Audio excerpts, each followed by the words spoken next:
Friends आजकेर এই ভিডিওতে আমরা দেখব যে ফোনকে সিস্টেম আপডেট বা সফটওয়্যার আপডেট কিভাবে করতে হয়। এখন আমরা সবার প্রথমে জানবো যে সিস্টেম আপডেট করলে কি হবে। সিস্টেম আপডেট করলে ফোনে নতুন ফিচার সেট হবে, ফোন হ্যাং বা স্লো করলে তা ঠিক হয়ে যাবে এবং ফোনের সিকিউরিটি স্ট্রং হবে, যার জন্য ফোনকে সিস্টেম আপডেট বা সফটওয়্যার আপডেট করা দরকার। অনেকের মনে প্রশ্ন থাকে যদি সিস্টেম আপডেট করি তাহলে কি আমাদের ফোনের সকল ডাটা যেমন ফটো ভিডিও সেগুলো ডিলিট হয়ে যাবে? না, ডিলিট হবে না, উল্টা আপনার ফোনে নতুন ফিচার্স এড হবে, যে ফিচার্সগুলোর মাধ্যমে আপনি আপনার ফোনকে আরও খুব সহজেই ব্যবহার করতে পারবেন। তো এখন চলুন দেখে নিই কীভাবে ফোনকে সিস্টেম আপডেট করতে হয়। তো সিস্টেম আপডেট করার জন্য সবার প্রথমে আপনাকে ফোনের সেটিংস অ্যাপ্লিকেশনটাকে ওপেন করতে হবে। সেটিংসকে ওপেন করার পর এখন আপনি সেটিংসে সবার নিচে আসুন। নিচে এখানে আপনি দেখতে পাবেন সিস্টেম আপডেট, এখান থেকে আপনারা সিস্টেম আপডেটে ক্লিক করবেন। এখন যদি আপনার ফোনে আপডেট থাকে তাহলে আপনি এখানে দেখতে পাবেন ডাউনলোড অ্যান্ড ইনস্টল এবং আপনার যে সিস্টেম আপডেটের সাইজ তা এখানে দেওয়া থাকবে, কত এমবির আপনার আপডেট, এবং নিচে এখানে সিস্টেম আপডেটের বিষয়ে লেখা থাকবে কিসের উপর আপনার এই আপডেট।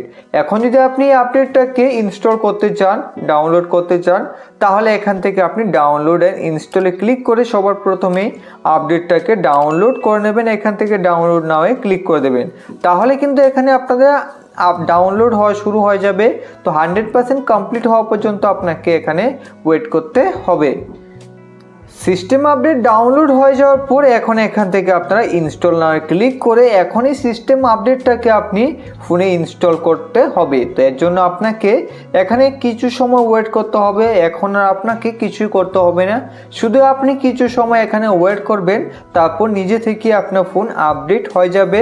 তো এর জন্য কিন্তু প্রসেস বাই প্রসেস এখানে একের পরে এক অপশন আসবে, তো নিজে থেকে আপডেট হয়ে যাবে। তো আপনি এখানে কিছু সময় ওয়েট করে নেবেন।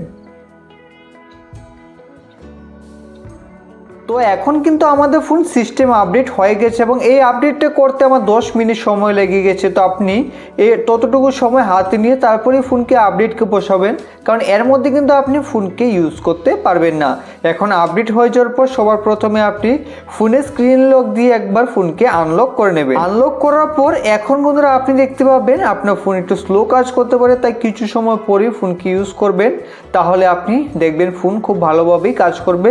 তো এইভাবে খুব সহজে কিন্তু আপনি আপনার ফোনকে লেটেস্ট ভার্সনে আপডেট করতে পারবেন। যদি ভিডিওটি ভালো লেগে থাকে একটি লাইক করবেন। ভিডিও সম্পূর্ণ দেখার জন্য ধন্যবাদ।